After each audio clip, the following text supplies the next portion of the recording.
Until I see you face to face, until at last I've won my race, remind me you're not finished yet. Hallelujah.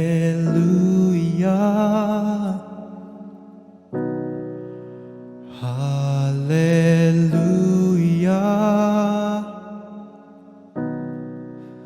Hallelujah. I live in remembrance.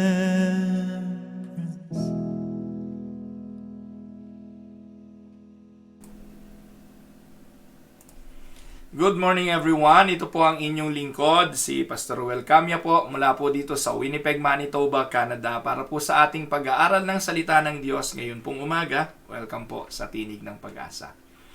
Kumusta po kayo mga minamahal na mga kapatid? Kung ako naman po ang inyong tatanungin sa awa at biyaya ng Panginoon ay nasa kalusugan at patuloy po na may pagnanasa na gamitin para po sa kapurihan at kaluwalhatian ng Panginoon sa atin pong mga pag-aaral dito po sa Tinig ng Pag-asa. Sa umaga pong ito mga kapatid, meron po tayong pag-aaralan na isang bagay na napakahalaga rin sa ating pamumuhay bilang mga Kristiyano. At ito po yung danger of compromise. So, siguro po naman ay alam na ninyo na ang takbuhin ng mga simbahan sa panahon natin ngayon ay patungo doon sa kung ano ang makalulugod doon sa mga mananamba. Many churches nowadays are gearing towards giving the worshiper what they want. Ang sabi po naman ng banal na kasulatan, darating yung panahon na panahong mapanganib na kung saan ang mga tao magiging maibigin sa sarili. At sila po ay naka-incline doon sa mga bagay na gusto lang nilang pakinggan. Ang tawag po ng Bible doon, mga itching ears. Yung mga bagay na gusto lang nilang pakinggan ay yung gusto nila. Kapag ayaw nila, ay hindi nila gusto. At dahil po dito, yung simbahan ay naging sort of entertainment and to cater those people who have itching ears. At sa panahon natin ngayon, talagang ginagawa ng simbahan ang lahat ng magagawa to attract these people. These people with itching ears. Kaya paano to ginagawa ng mga simbahan? So, ang ginagawa ng mga simbahan, ginagawa talaga na parang performance ang mga pananambahan. Ang praise and worship, talaga naman hong parang band concert. Ang gagaling. Talaga hong lahat na ho ng mahuhusay na instrumento, ginagawa.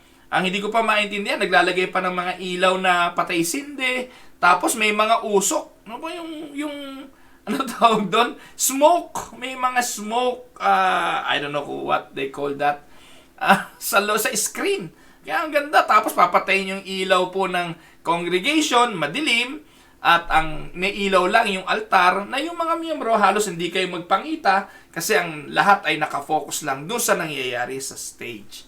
And this is what is happening right now. And many churches are calling the people from outside na hali kayo, mag-join kayo, wala nang halos kaibahan. Kung ano yung gusto nyo dun sa labas, ganito na rin dito. Yung mga pastor nga, nagbabago ng imahe. Yung pastor nga po, nagbabago ng image, nagpapakulay ng buhok, na parang mga rockstar na rin. Hindi na nagbabarong, hindi na po sila nagsusuot nung clergy, yung clergy robe. Wala na po noon. Kasi po, ang pakaramdam nila, pag nakaganon sila, para silang mga pare. No? So, they don't want that distinction anymore. Nakikita ko nga po, naka-t-shirt lang eh. Kaya ganito, no? Sunday worship, naka-t-shirt lang na ganito, naka-maong pants, at parang mga rockstar doon sa stage. Yan. So, those are things na I want to consider as compromise. Ngayon, ito po mga to ay mabuti. Ito ba ay nakakatulong? Well, hindi ko po ito diretsang sasabihin mali in a sense. At hindi ko po sasabihin ito po hindi matuwid. Pero gusto ko po mga kapatid na sa umagang ito magbulay-bulay tayo sa mga nagiging kaganapan sa buhay ng simbahan.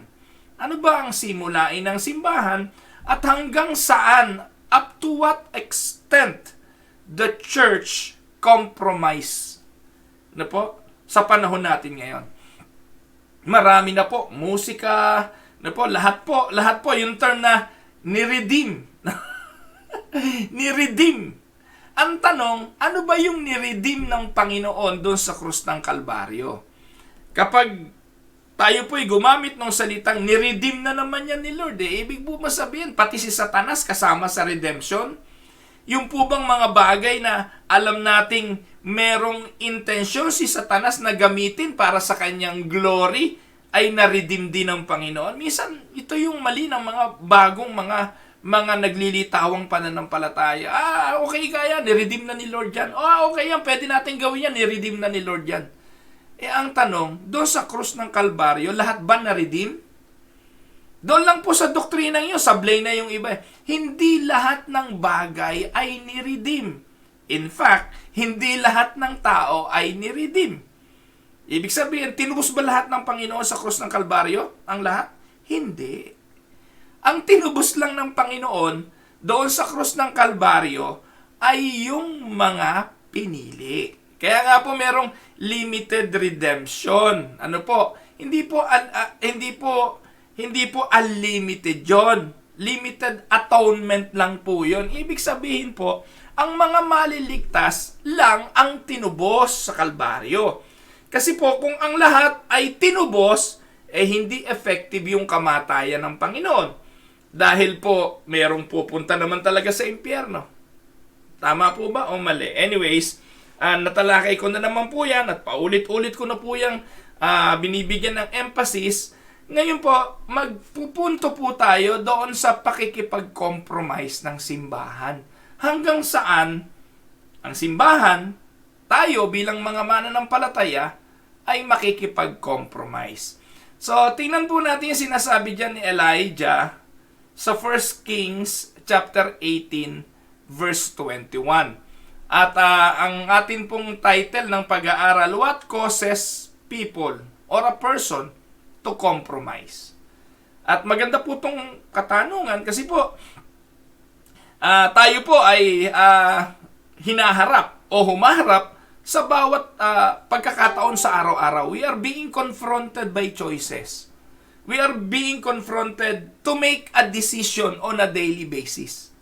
Sa mga pagdidesisyon ba natin, bilang mga leader na simbahan, especially bilang pastor, bilang elders, deacons, part of the council, or bilang isang small group leader, or mananampalataya, saan natin ibinabase ang ating mga decisions?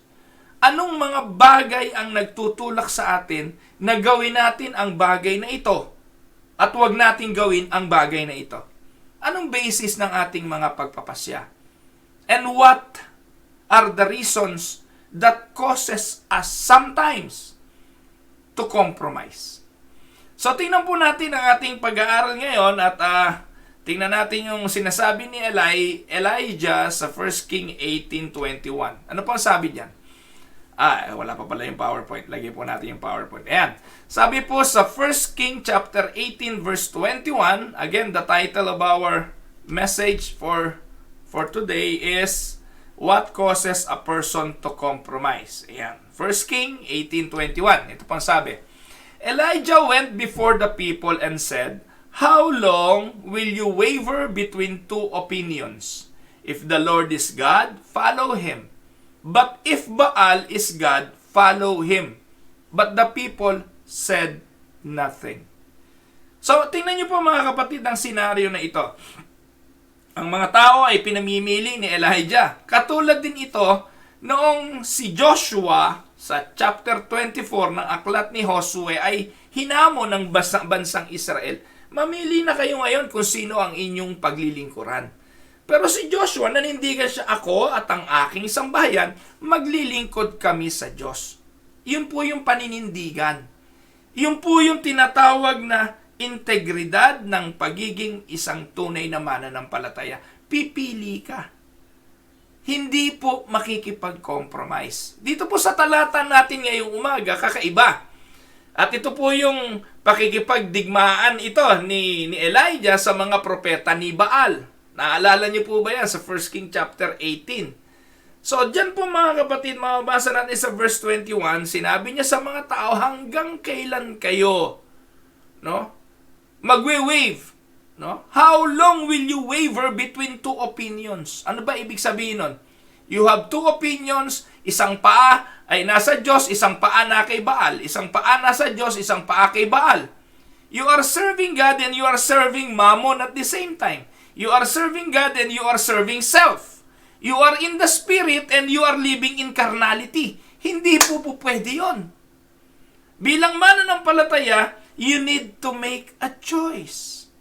Mananampalataya po, sinasabi ko, yung hindi mananampalataya, the choice of that unbeliever will always be not for God, not for good. Alam naman natin yun eh. Not for the things that are spiritual. Pero bilang mananampalataya na, I'm talking to you Christian right now, that are listening to me right now. Christians that are here, present sa video na ito. Ang tanong dito, hanggang kailan kayo o tayo magwe-waver between two opinions? If the Lord is God, follow Him. If Baal is God, if Buddha is God, if other religion, Allah is God, then follow Allah. Kasi po, hindi uubra na sa ating pananampalataya ay tatanggapin nating lahat. Nakakalungkot, yung Christian religion ay, yung sinasabing Christianity ngayon ay adulterated religion. Yung Christianity sa panahon natin ngayon ay pinapasok natin ang iba't ibang uri ng mga katuruan. Ito, bibigyan ko po kayo ng napakasimpleng example. Simpleng example.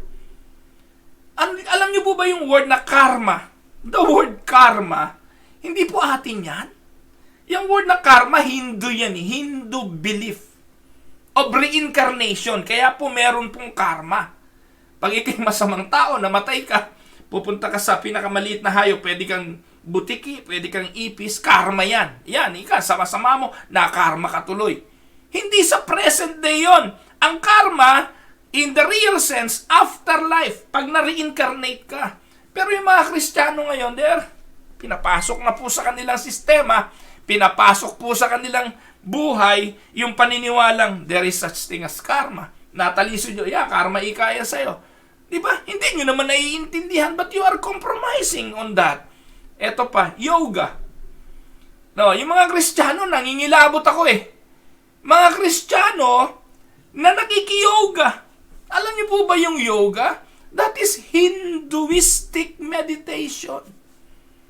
Kapag may mga forma pong ginagawa yan, may mga mantra po na ginagawa yan, that is a Hindu prayer. Pero hindi po ito, naku po mga kapatid, Kristiyano na, may pinag-aralan naman, nakikiyoga pa. Eh wala naman ika masama dyan, pastor. Exercise lang naman yan. Yan nga ho kagalingan ng mga relihiyon na yan eh. Yan po yung ginawa nilang panluloko eh. Inassociate nila yung kanilang pananampalataya into a healthy exercise according to them. Inassociate nila yung kanilang ritual sa isang exercise. At itong mga Kristiyano na walang nalalaman, breathe in, breathe out. Nakuha niyo po mga kapatid. Pero ang daming Kristiyano nakikiyoga. Nagsishare na sila Christian.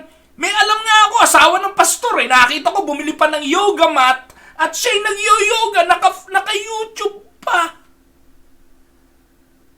O, tingnan nyo, di walang nalalaman. Eh ngayon, narinig nyo sa akin to, ay, hindi pala tama yung yoga. Hindi po, kasi panalangin yan ng Hindu. Meditative, ritual ng mga Hindus. May spiritual inclination po yon. Ngayon, simpleng mga bagay lang naman yan, Pastor Will, huwag mo nang patulan yan, basic lang yan, hindi naman makaka-apekto sa kaligtasan yan. Tama po. Tama po naman. Pero ito pong mga kamangmanga na ito, ng mga mananampalataya, unti-unting nakakapasok sa loob ng simbahan, napapanood ng mga bata, ng mga maliliit na mga bata, na kalaunan tatanggapin na po nila ito bilang normal na bahagi ng buhay pananampalatayang Kristiyano. Tama po ba o mali? Now, sabi po ni Elijah, mamili tayo. Kung kay Baal, kay Baal. Kung sa Diyos, sa Diyos. But the people said nothing. According to 1 King 18:21. The people said nothing. Ano pong ipinapakita nito? Wala. Yung pong ibig sabihin po niyan, the people are dead ma. At sa panahon natin ngayon, ito po ang sitwasyon. Manggalaiti ka dyan, Pastor Well. Kahit anong sabihin mo, dead ma. Yun lang po kinakausap yung patay, yung binabati ng happy birthday yung in heaven, yung po mga kapatid, dead ma pa rin eh. Kahit anong sabihin ko, I still saw people on Facebook, they called themselves Christians. And yet, ano po nangyayari? Birthday nung tatay niya namatay, happy birthday, tatay in heaven. O ano pong ibig sabihin nun? Di ba kamangmangan nyo sa doktrina? Na hindi na kinakausap, di na binabati yung patay? Patay na yun eh. Hindi po ba? Pero yun po mga kapatid, ay kamangmangan. And dahil nakita natin yung iba, binabati, makibati rin tayo. Kinakausap yung patay. Minsan nga mga kapatid, mga kapatid, eto na naman ako eh. Leaders pa ng simbahan ang gumagawa nito. Sa mga necrological service, kinakausap yung nasa ataol. No? Yung patay na nakahiga ron. Yung preacher. No? Kapatid, maraming salamat sa buhay mo. Magkikita uli tayo sa langit. Naku naman, mga kapatid. Ngayon po tayo magsabihan na tayo buhay pa.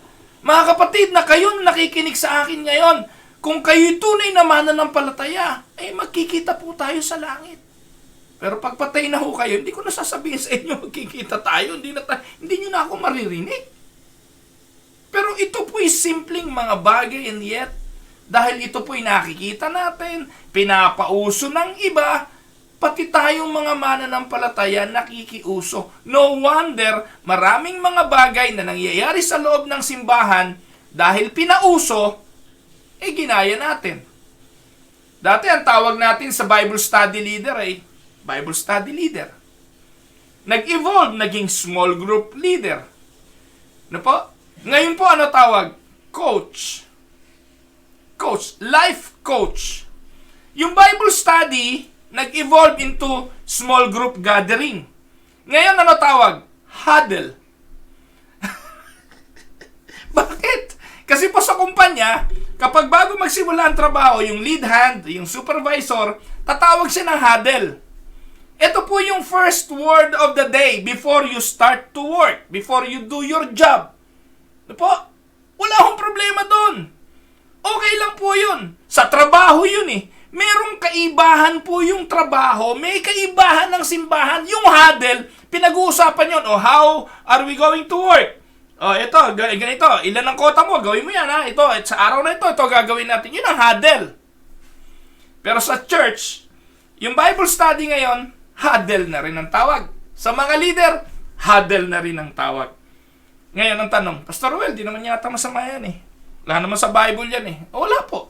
Pero ang pinupunto ko po lang dito, unti-unti na yung mga nakasanayan natin, yung mga terminology natin ginagamit sa loob ng simbahan, pinipilit palitan ng terminology ng mundo para yung pagiging simbahan ay unti-unting pasukin na ng kultura ng mundo. And this is what is happening right now. Cutting edge pa more. Huddle pa more.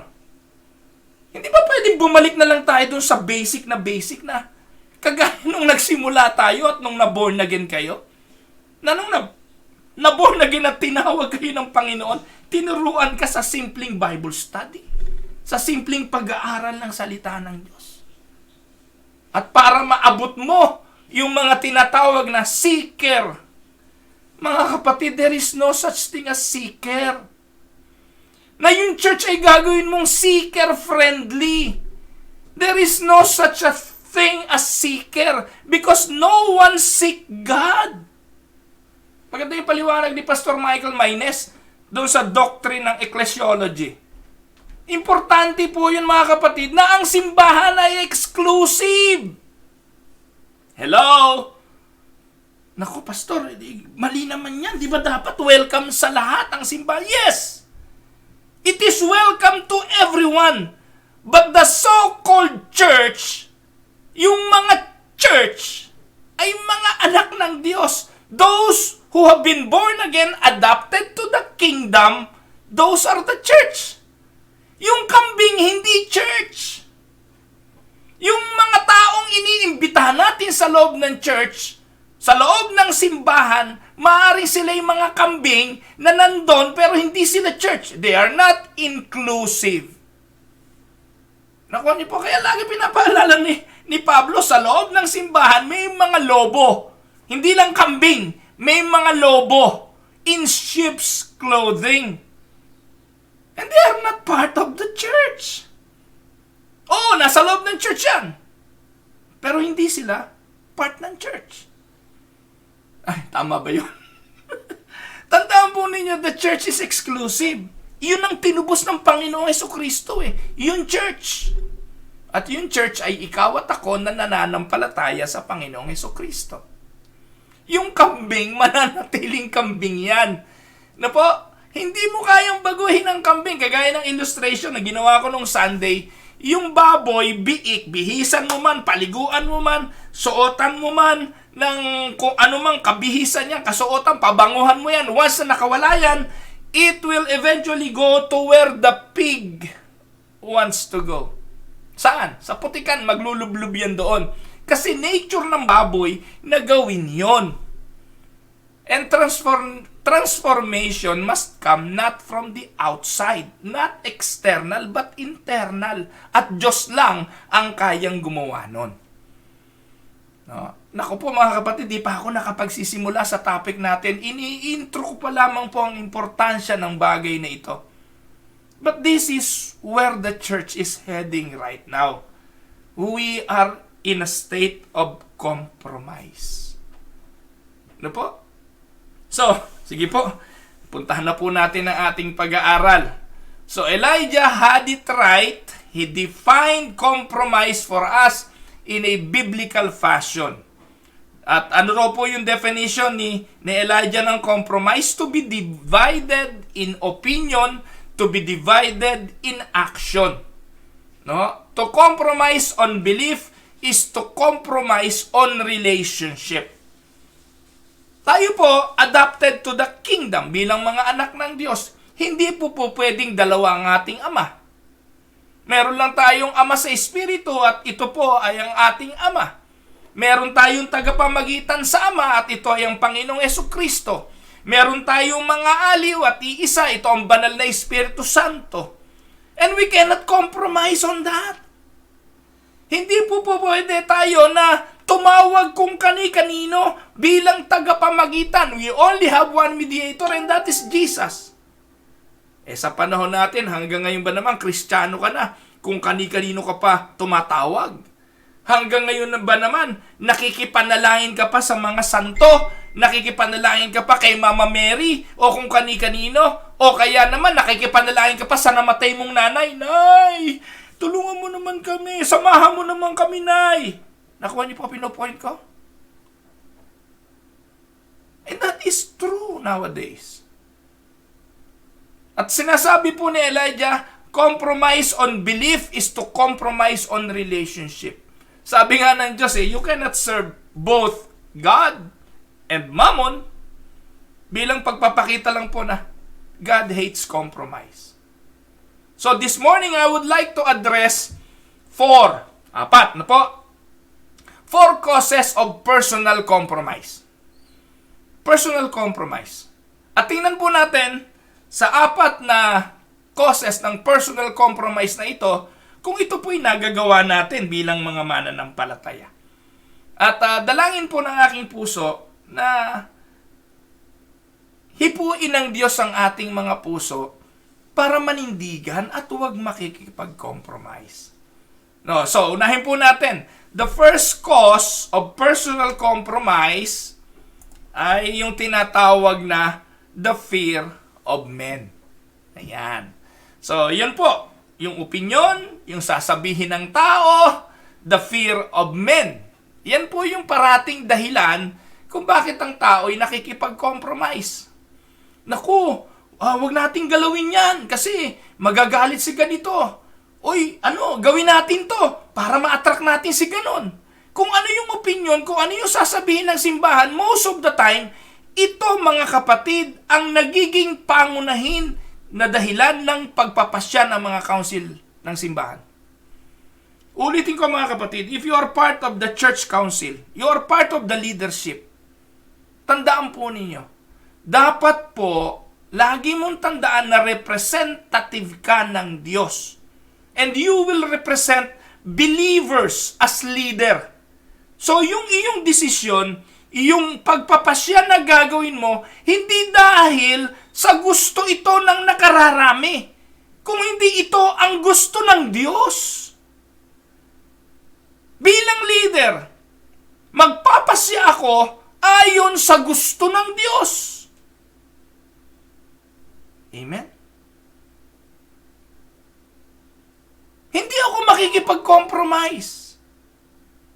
Sabi po ng Proverbs 29:25, the fear of man will indeed prove to be a snare.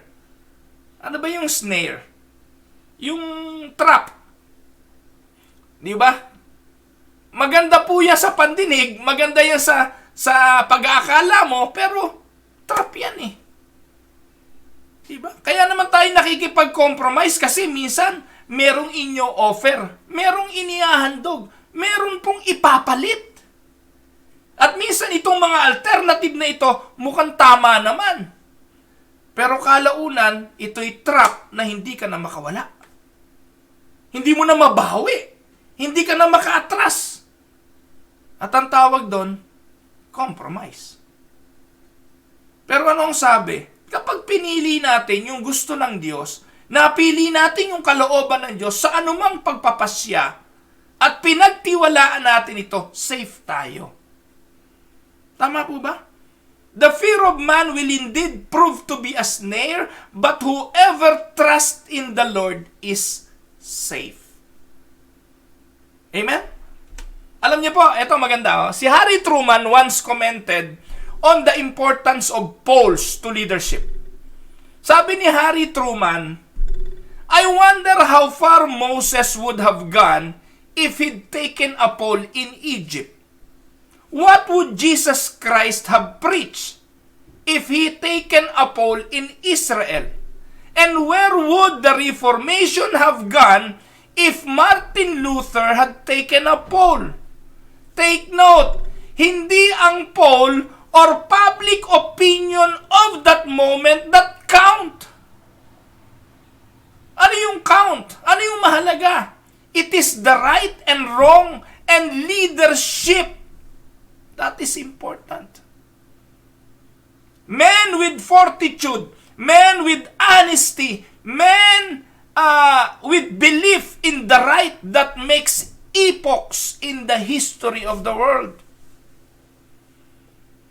Yung mga taong ang pinili, yung gusto ng Diyos, yung mga taong nanindigan doon sa gusto ng Panginoon, yung nanindigan doon sa doktrinang tama, iyon po ang tumatak sa kasaysayan.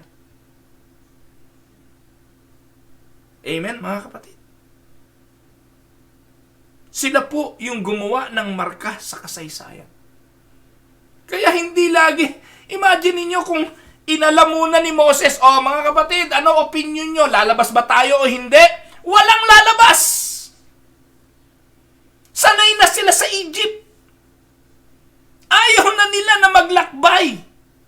Oo, alipin sila sa Egypt, but they have the things of Egypt. Sanay na sila dun eh. Kaya yung kung popular opinion lang, nobody will leave Egypt. And Jesus Christ, kung popular opinion ang kanyang tinanong, hindi niya siya sermon yung mga masasakit na bagay. But Jesus did not come on the purpose of giving men what they want. Christ preached not on the popular opinion of people, Amen? At si Martin Luther, noong mga panahon na sinimula niya Reformation, mamatindi ang persecution na dinanas po ng mga lalaking ito. Pero nanindigan po sila. Kaya maganda po yung sinasabi ng Panginoon, Matthew 10:28 Ano po sabi diyan? Do not be afraid of those who kill the body but cannot kill the soul.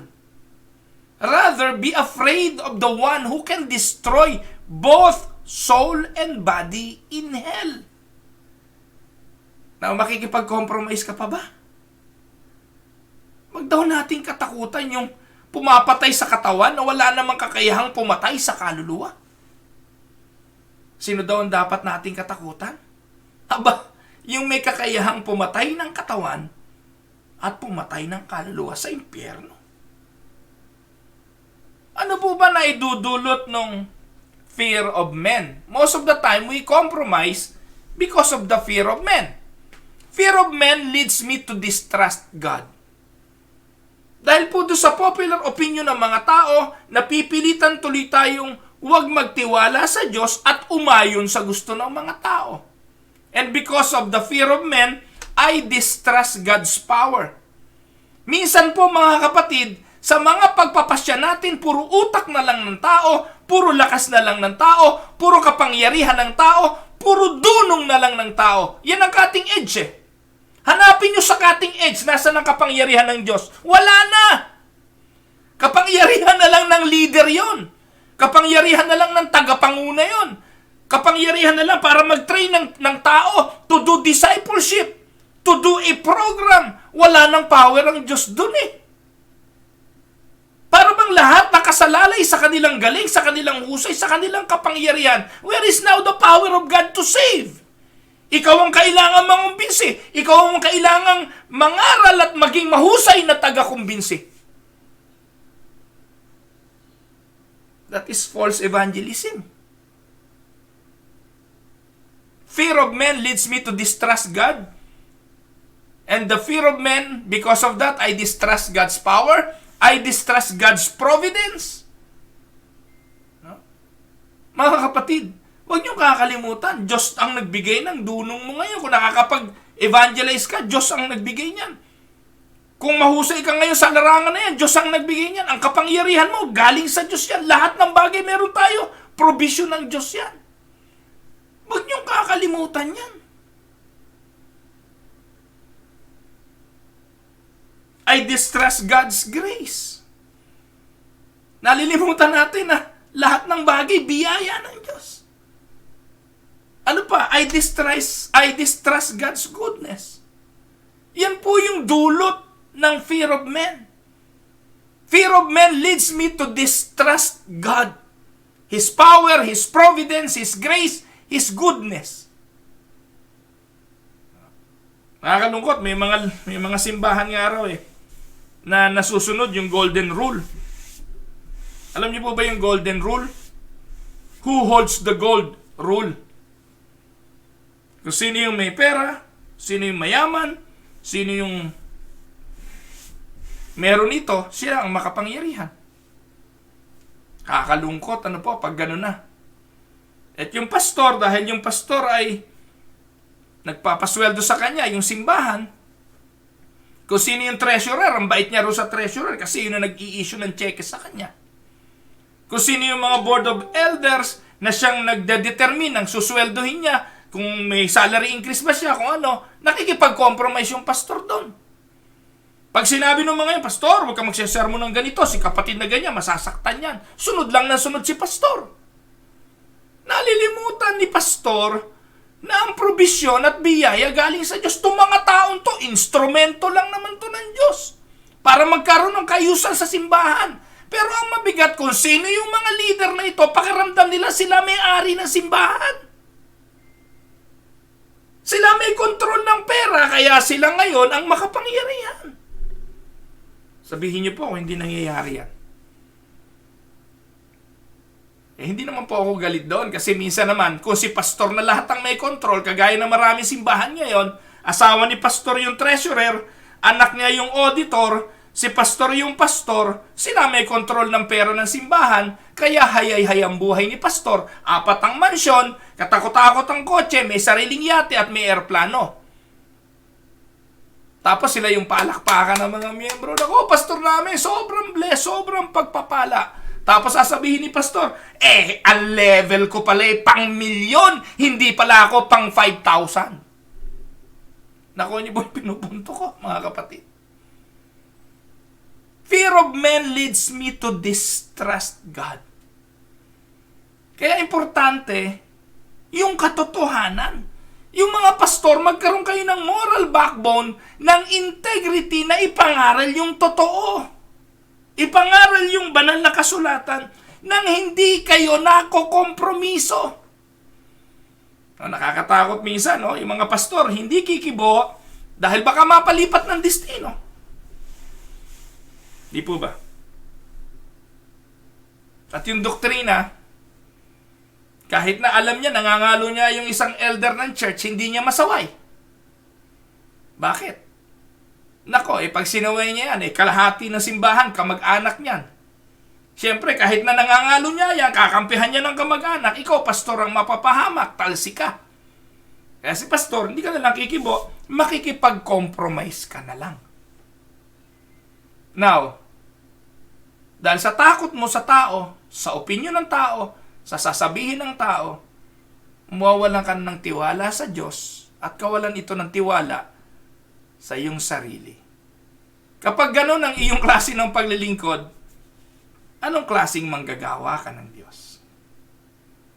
Minsan naman, yung simbahan naman, yung pastor nila, ganito na ang buhay, ganito na tinatakbo, nangangalo niya na rin si pastor, hindi nila masaway. Naku, baka mag-resign si pastor. Wala tayong magiging pastor kapag ganun. Kaya hinahayaan na lang. Nagbubulag-bulagan na lang. At pinalalabas, nalilipas din yan. Dahil sa sasabihin at opinion ng tao. Ano pa ho mga kapatid? Fear of men puts me in a self-protective mode. Ito yung mga reason kung bakit tayo nakikipag-compromise dahil sa takot sa tao at yung takot sa tao, anong nangyayari? Inilalagay tayo sa self-protective mode. Kaya yung iba iniraraos na lang. Yung mga pastor na talaga namang nakikipag-compromise na lang sa sermon paglinggo. Yung kanyang sermon hindi tatalakay ng mga bagay na makakasakit ng damdamin. Yung kanyang sermon ay hindi tatalakay tungkol sa pangangalo niya kasi mayroong miyembro doon na alam niya na nangangalo niya, hayag-hayagan. Hindi tatalakay tungkol sa mga sugal ng sabong kasi yung isang elder niya maraming sasabunging manok. Yung hindi tatalakay tungkol sa pagtaya sa weteng kasi yung isang miyembro niya ay nangungubra ng weteng. Hindi siya magsesermon tungkol sa pagpapatubo kasi yung isang miyembro niya ay may lending company na sobra-sobrang nagpa 5-6. Mga kapatid, pag ganon, you will just put yourself in self-protective mode. Huwag ko silang galawin para wag nila akong galawin. Huwag ko silang banatan para hindi rin nila ako banatan. Everybody happy. Kaya anong gagawin? Dito tayo pag Sunday, magkantahan na lang tayo ng magkantahan. Palakpakan tayo ng palakpakan. Purihin natin ang Diyos. Pero magbulahan tayo ng magbulahan. I will scratch your back and you will scratch mine in return. Sabihin niyo po kung hindi nangyayari ang mga bagay na ito. At uulitin ko, hindi lahat ng nasa loob ng simbahan ay mga tupa. Marami po doon kambing at itong mga kambing na ito ang pinaglilingkuran ng mga pastol ng tupa. Imagine po ninyo kung kalahati ng miyembro nyo ay kambing. Hindi naman talagang born again. Hindi naman talagang na-regenerate. Hindi naman talaga tumanggap ng kaligtasan. Habang panahon, habang buhay, na ang iyong ministeryo, pastor, ay impyerno dito sa lupa. Amen? So, ano nangyayari? Kaya ka nagkikipag-compromise no, ay natatakot ka na mawala ang iyong pabor. I become afraid of losing favor. Naku, sanay na ako dito. Maganda na tong destino ko. Oh, malaki tong simbahang to. Siyempre, malaki ang love gift dito. Pag birthday ko, naku, ang dami regalo. Tinatanggap ko sa mga miyembro. Dahil mahal na mahal nila ako. Malaki na sweldo. Kaya okay na rito. Compromise na lang. Matakot na mawala yung pabor. No, iba naman, I become afraid of losing friendship. Para yung Egypt di ba? Ay, naku, Moses, kaya ayaw namin sumama sa iyo, Moses Okay na kami dun Yung mga gwardiya doon sa Egypt, kakampinan naman namin. Kaibigan ko na nga yung iba Oo, alipin ako dun, pero hindi na ako masyadong pinapahirapan nun kasi friendship na kami nung mga guard. Nung mga Egyptian slave guard. And minsan, ito yung dahilan kung bakit sanay na tayo sa ganon. We are afraid of losing friendship. And become afraid of losing appreciation. Or become afraid of gaining their wrath. Magalit. Naku, baka magalit sa akin. Alam niyo, may mga pastor na bago gawin yung sermon, iniisip niya, naku, matutuwa kaya si Elder Juan dito sa sermon ko to? Ay, ito, tama-tama ito. Matutuwa rito si Deacon Johnny.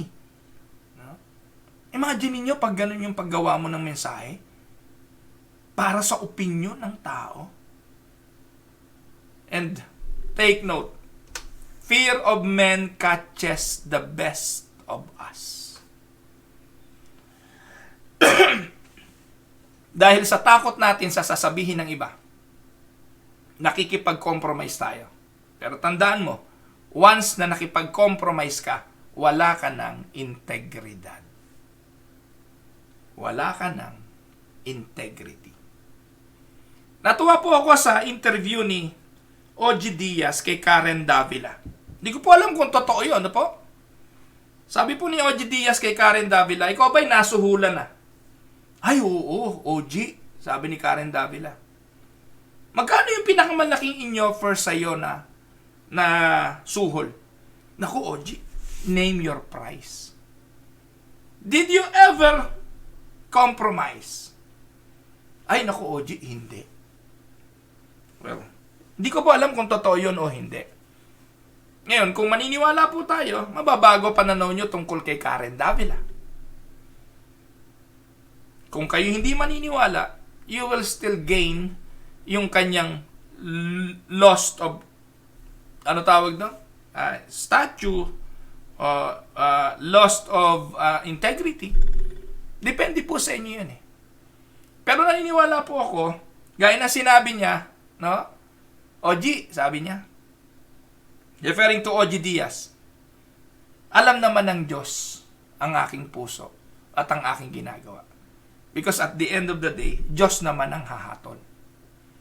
Ngayon mga kapatid, ito rin naman ang totoo. Sa buhay natin, kahit anong gawin mo, may sasabihin naman ng tao Kahit anong gawin mo, may opinion ng iba. Kaya bilang ikaw ay lingkod ng Diyos, bilang Kristiyano, pinakamaganda na gawin mo kung ano ang gusto ng Diyos kahit na anong sabihin nila. Dahil at the end of the day, sa Diyos ka naman magsusulit. Amen po ba mga kapatid? Now, maganda tong topic na ito. Pwede tayong tumalakay dyan ng mga example ng mga tao na nakipag-compromise. And if there is one person that will surely come to your mind when it comes to compromise, walang iba kundi si Abraham. Ano po? Abraham is an example of someone whose faith gave way to fear and then he compromised. Siya example niyan. When the Lord first spoke to him, ano sabi ng Diyos? No? Sa Genesis 12:1-3, God gave him a clear instruction. At kasama ng clear instruction, an unconditional promise. Ang galing, ano? Merong instruction, at may unconditional promise. Ano yon? Genesis 12:1-3. Go forth from your country, from your relatives, and from your father's house to the land which I will show you. And I will make you a great nation. I will bless you, I will make your name great, and so shall be a blessing, and I will bless those who bless you, and the one who curse you, I will curse. And in you all the families of the earth shall be blessed. Kay Abraham po yan, no? Huwag nyo angkinin yan, baka hindi naman inyo yan. Kay Abraham lang yan. Genesis 12:1-3.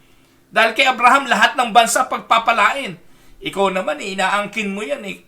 Kapitbahay mo nga, hindi pinagpala sa buhay mo. Aangkinin mo pa yung kay Abraham. Kaya huwag claim ng mga talatang hindi para sa atin. So ano po sabi rito ng Diyos kay Abraham? Go forth, umalis ka dyan. Pumunta ka dun sa bansa na padadalang ko sa'yo. At mula roon, pagpapalain kita. So ano pong ginawa ni Abraham? By faith, sumunod siya. Abraham left his home and he traveled to Canaan. Yung Kanaan po, mga kapatid, noon pa man, pangako na yun ng Diyos sa kanila.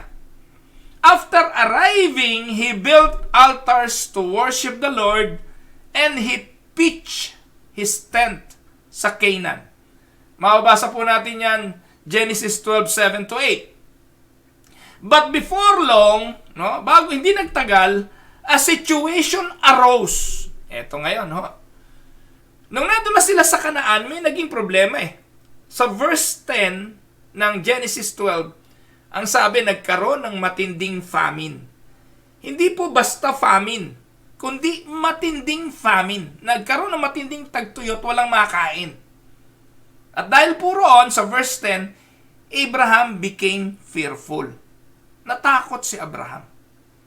So dahil po sa takot na ito, no, tingnan niyo po yung epekto ng takot, no po? Ano po nangyari? Faith gives way to fear because our focus moves from God to our circumstances. Alam niyo po, Abraham had kept his eyes on the Lord throughout his journey and had obediently settled in the land that God promised him. And he worshiped God sa Canaan. Pinasalamatan niya ang Diyos sa proteksyon sa kanyang paglalakbay. Pinasalamatan niya ang Diyos sa kanyang provision sa kanyang paglalakbay. Pero, nung nagkaroon ng famine, importante na ngayon mga kapatid yung kanyang survival. At yung kanyang survival, because of the famine, ay naging kaduda-duda. What Abraham saw as unexpected and frightening, para naman sa Diyos, tinitingnan ito ng Diyos bilang opportunity para kay Abraham na magtiwala at umasa sa Kanya. But Abraham, instead of looking around and look for God, instead of Abraham looking at God's promise, ay nagbago ang kanyang desisyon. He stopped trusting the Lord. He stopped trusting the Lord. Nalimutan yung mga pangako, di ba? Ganitong problema Kapag natatakot tayo, nakakalimutan natin yung mga sinasabi ng Biblia. Kaya po, napakahalaga ng patuloy na pag-aaral Mahalaga yung patuloy na pagbabasa ng kasulatan. We remind ourselves of the promises of God. We remind ourselves of the doctrine of the Scripture. Kasi ito lang po yung magiging sandigan natin sa panahon ng mga problema para huwag makipag-compromise. Minsan po kakapit tayo sa patalim. Bakit?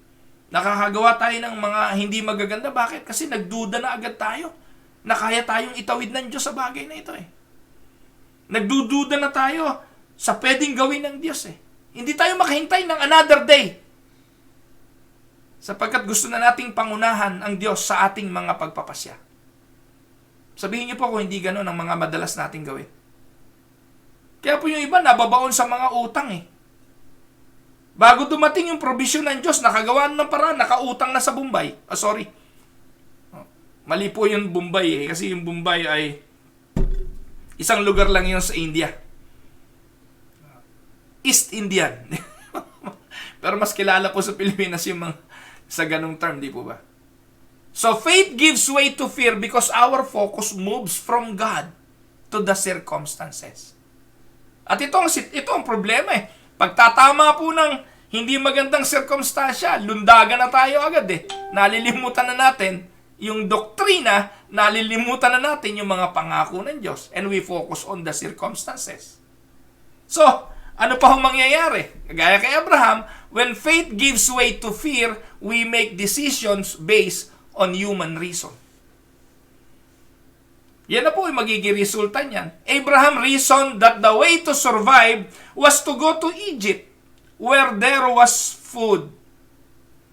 So he probably considered this trip to Egypt as a temporary journey lang. Thinking na makakabalik pa rin naman siya sa Kanaan at hindi naman siya titigil sa Egypt. Pansamantala lang ito kapag ayos na ang kondisyon ng Kanaan.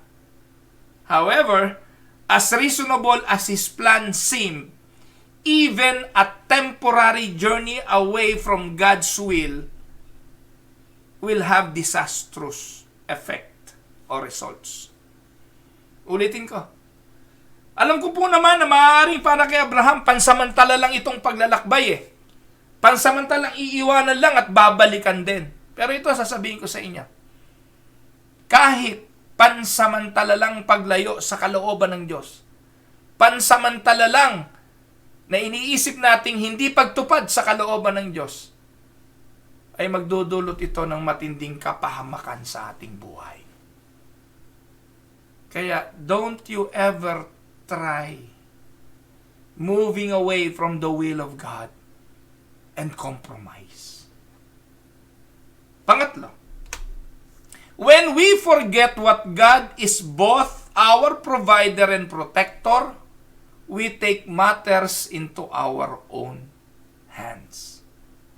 Pag nalimutan natin na ang Diyos ang sumama, Diyos ang gumabay, Diyos ang provider, Diyos ay omnipotent, omniscience, all-knowing, doctrine yan mga kapatid.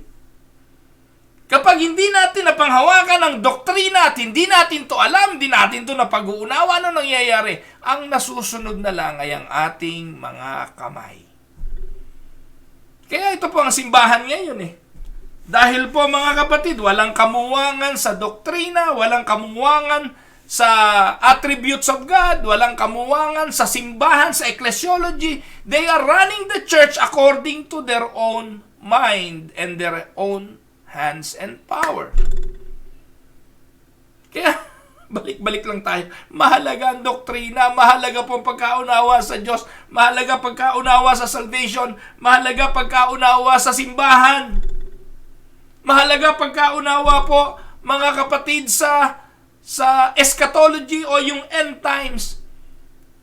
Kasi po itong end times na ito, malaking issue. Maraming mga pastor, pinagbabawal ang pagpapavaccine. Bakit?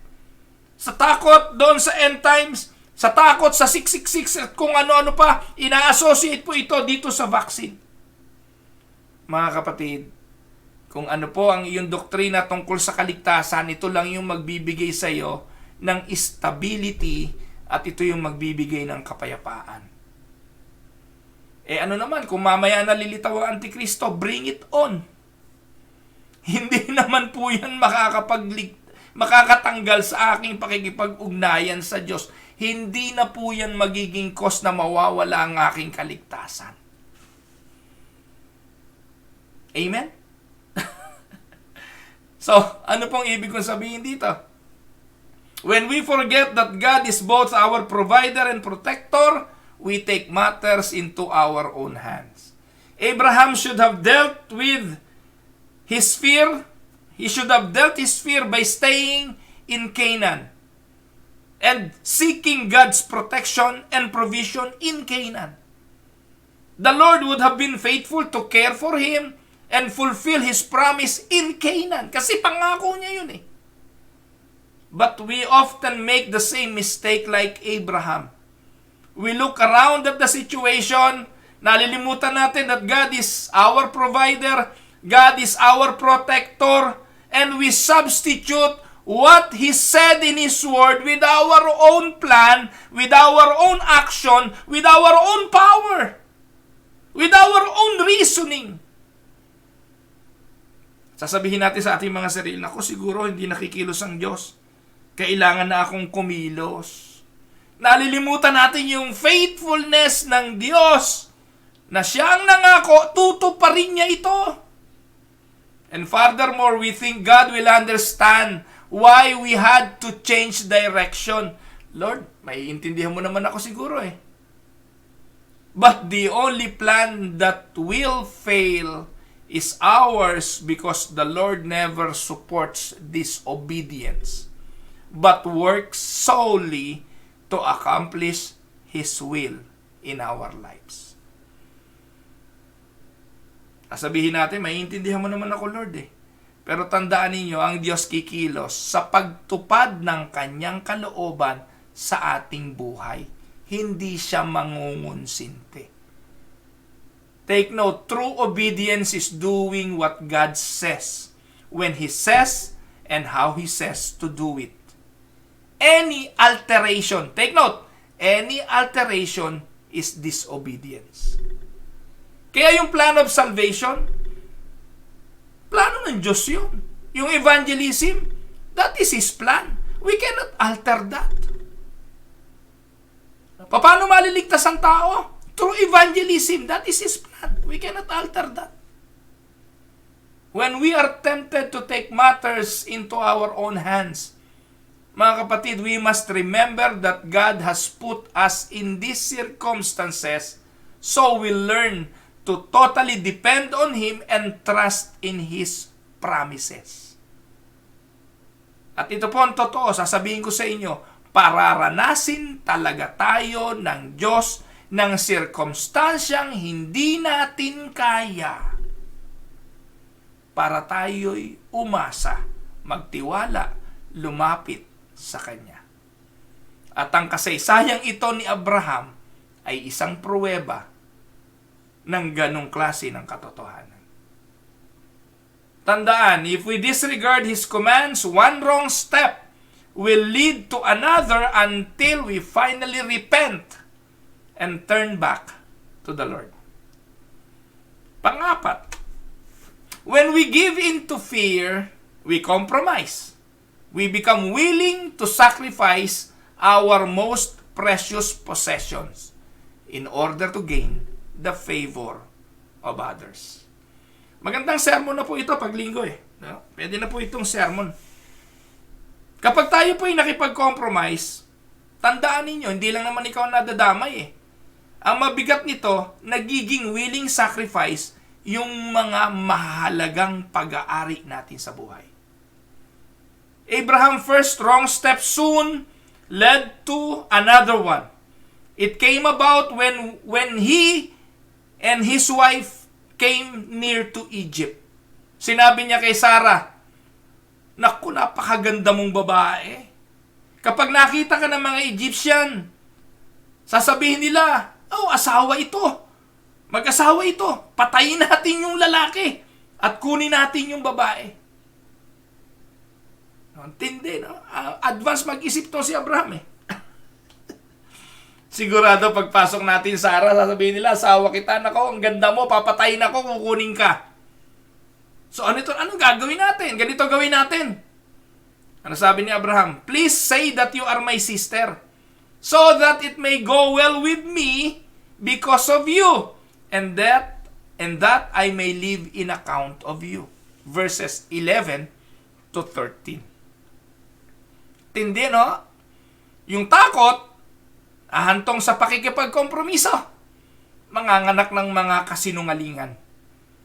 Fearing what could happen in Egypt, Abraham was willing to give up his precious possession. His most precious possession. Anong layunin? To preserve his own life. Even though God had promised to protect him, siya ang kumikilos para proteksyonan ang kanyang buhay. Ang tindi nga eh. Sabi niya, no? Ano sabi? Say that you are my sister, so that it may go well with me. Grabing pagkamakasarili, no? Si Abraham po ito, the father of faith. No? But he compromised because of fear. No? In the same way, mga kapatid, ganito rin po tayo. Nakikipag-compromise sa iba. Panlima, when we forget the unconditional promises of God, we begin to fear. Amen. Binanggit ko na kanina, no? Wag daw nating katakutan yung pumapatay sa katawan pero walang kakayahang pumatay sa kaluluwa. Kundi ang katakutan natin ay may kakayahang pumatay ng katawan at pumatay ng kaluluwa sa impyerno. Pero si Abraham, natakot siya sa tao. The Lord had given Abraham grand and far-reaching promises without exception or qualifications. But in the midst of his circumstances, Abraham became afraid. And contrary to God's will, he went to Egypt. But now, he had another reason to be fearful. He knew that Pharaoh could kill him to get Sarah, her beauty, making her desirable and vulnerable. In the same way, when we forget God's unconditional promises, we'll begin to react in fear instead of faith. Then we end up where we shouldn't be. Ano yun? Doing something we shouldn't do. Feeling what we should not feel and paying a price we don't want to pay. Amen? Pang-anim, when we stop trusting God and start fearing circumstances, we are willing to cause others pain and great harm in order to protect ourselves. Abraham's plan kept the Egyptian from killing him, but it cost him Sarah. It cost him his wife. Sarah was taken to Pharaoh's house. Ginawang asawa ng Paraon yung asawa niya. And in return, Abraham was treated well. Imagine niyo, kung ikaw yung lalaki ng Diyos, kaya mo bang kainin yung pinapakain sa'yo, yung treatment na maganda, alam mo naman yung asawa mo nandun sa palasyo. Ginagawang asawa ng hari. Abraham was treated well, given sheep, oxen, donkeys, camels, and servants. Verse 16. Although none of this was God's will, none of this was according to God's plan. Pero alam naman po natin ang nangyari. Alam naman natin kung anong naganap doon. Hindi ito plano ng Diyos. Diyos pa rin ang kikilos para ibalik sila sa tamang direksyon. But it never without a consequences. Basahin nyo na lang po yung mga susunod na talata. Tingnan ninyo paano ibinalik si Sarah kay Abraham at sila ay bumalik sa lupang pangako. But Abraham's story teaches us that God always keeps His promises. And God warns us not to let fear cause us to lose our trust in Him and compromise. Now, the question is, do you feel tempted to stop obeying a clear command of God because of fear? You need to stand strong, my friend. God is faithful, and He will also bless your faithfulness if you do not lose heart. Amen? Yan po. Una pa lang yan, mga kapatid, na reason why people compromise. Bukas po, paglilingkod natin yung number 2. Second reason why people compromise. What causes a person to compromise? Number 1, the first cause of personal compromise, the fear of men. Pagpalain nawa tayo ng Panginoon, mga kapatid. Tayo po ay saglit na dudulog sa Panginoon sa isang panalangin. Pagpalain mo po, Panginoon, ang araw na ito. Sana po ay napaalalahanan kami ng iyong mga salita sa kahalagahan ng iyong mga pangako, sa kahalagahan ng iyong mga turo, sa kahalagahan ng iyong mga isinulat na paalala sa amin para aming panghawakan. Upang kapag dumating ang sirkumstansya, ay huwag kaming matakot. Upang huwag kaming makipag-compromise. Upang manindigan kami sa iyong mga doktrina at sa iyong mga aral. Pagpalain mo po ang aking mga kapatid, lalo na po, Panginoon, yung mga dumadaan sa mga karamdaman, mabibigat na suliranin ng buhay, sa iba't ibang mga sirkumstansya, patuloy po nakatagpuin mo sila, Panginoon. Hindi ko na po maisa-isa ang kanilang mga pangalan, but I do believe, Lord, higit sa lakas ng aking memoryang gunitain at alalahanin ang bawat isa, ay ikaw na nakababatid ng lahat ng ito.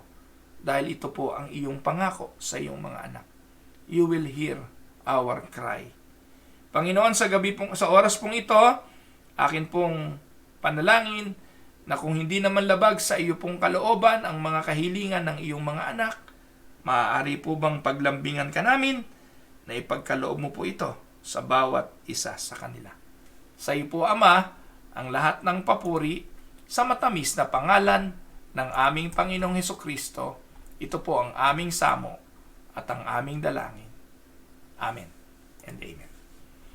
Good morning everyone. Magandang araw, Kuya Sunny Silya, kapatid na Christy Reyes, kapatid na Marilyn Silang, Kuya Emil Serrano, Ati LV Pasquel, kapatid na Maribeth Eusebio, Kuya, ang bilis naman, Kuya, Ati Yoli Dipol, Ati Yoli Makatumpag, baka naman mas mabagal dito sa tingnan natin. Ayan, kapatid na ito mabagal dito. Kapatid na Maribeth Eusebio, Kuya David Manipol, kapatid na Jeng de la Torre Eusebio, Nanay Gina Medalla. Ayan. Sabi ni Kuya Sani, marami talagang kambing sa loob ng simbahan. Nanay Yoli Makatumpag, magandang araw po sa inyo. Jeng Bartolome, magandang araw sa inyo. Sa mga taga Garcia Compound sa Cavite City, pagpalain po kayo ng Panginoon, mga kapatid. Kuya Boyet Kerubin, magandang araw po sa inyo. Pagpalain kayo ng Panginoon. Kapatid na Eli Fernandez, Kuya Larry Montillano, Pastor Jonathan Romakin, kumpare, magandang araw sa iyo. God is faithful. Amen. Tita Mayra Paredes Libertino, magandang araw po, Tita May, at ang mga kapatid natin dyan sa Aristocrat Restaurant. Pastor Raymond Makatumpag, mamaya po ng konti, Tinig ng Pag-ibig ni Pastor Raymond, atin pong panoorin din. Ati Nene Enriquez, Ati Vanji Magnaye, kay Kumaring Ami Santos, magandang araw po sa inyo. Kapatid na Jacqueline Kamingal, Jacqueline, magandang araw, pagpalain ka ng Panginoon. Ang aking pong pinsan, si Lily Camialu, si Ate Yoli Kerubin, magandang araw po. Ate Cora Dolor, magandang araw po. Ayan, ganun din po kay Kumaring Hasmin Ada. Maring Jazz, magandang araw, pagpalain ka ng Panginoon. Kay Kuya Roberto Vasquez, magandang araw po. Nanay Paz de la Cruz, Ate Norma Luarca, magandang araw po sa inyo. Yung akin po palang inaanak na si Oswald, malapit-lapit na sa akin, nandito na po ngayon sa Amerika. So yun, nakarating na po siya sa Amerika. Kapatid na Jeng de la Torre Eusebio, kapatid na Lani Tulagan, magandang araw po. Ate Telly Hernandez, pagpalain po kayo ng Panginoon. Kapatid na Esther Olanyo, magandang araw po. Kapatid na Beth Nati, magandang araw po sa inyo. Nanay Carolina Bukiran, magandang araw po. Kuya Nicandro Sarinas, Ate Del and Kuya Eddie Sauler, good morning po sa inyo. Nanay Belen Olaes, magandang araw po. Kapatid na Myra Ganancial, Pastor Pete Paloma, magandang araw sa iyo. Tatay Jerry Olaes, Kuya Eric Maynes, Nanay Elong Santarin, kapatid na Ate Del at Kuya Ban Magkawas, magandang araw po. Ate Ellen and Kuya Monching Gonzales, magandang araw po. Kapatid na Melissa and Randall Pasahol, pagpalain kayo ng Panginoon. Kuya Alvin at Ate Virgie Darapisa, pagpalain kayo ng Panginoon. Kapatid na Donalyn Abanilla, magandang araw sa iyo, mga kapatid. Ganon din po kay kapatid na Rosalie Cunanan, pagpalain po kayo ng Panginoon. Ate Vanji Magnaye, kapatid na Josephine Kalanog, Ma'am Fin, magandang araw sa iyo. Sabi ni Ate Yoli, 3 na po kaming Yoli sa Tinig ng Pag-asa. Oo nga po. Yan, si Nanay Yoli Makatumpag, si Ate Yoli Kerubin, sino ba ba yan? Sino ba ba yung isang Yoli? Yoli Dipol yata, ano po? So, at kapatid na Maricar Lim, magandang araw po. Patuloy po natin ipag-pray si Maricar. Ganon din po mga kapatid si Ate LV Paredes, sama niyo po sa prayers, no? Yung kanyang upcoming operation. Ganon din po si Ate Telly Hernandez. Pastor Conrad Malabag, magandang araw po sa inyo. Kapatid na Miriam Galvan, at sa akin pong magandang kumaring taga Caloocan, si kumaring Ami Santos. Pagpalain kayo ng Panginoon. Ay, nakakaingal. Haba ng sermon ko. 8:44 na mga kapatid, 1 oras mahigit. So, ayan po. Pagpalain po kayo ng Panginoon at bukas po magkita-kita tayo uli. Pagpapatuloy natin ito. At hindi po kaya ng isang upuan lang itong mga ganitong klaseng pag-aaral. Nawa itulak naman tayo nito sa patuloy na pagtitiwala at mawala yung ating takot at huwag tayong makipag-compromise because of fear. Ito po ang inyong lingkod, si Pastor Ruel Camia, mula po dito sa Winnipeg, Manitoba, Canada, para po sa Tinig ng Pag-asa. God bless everyone!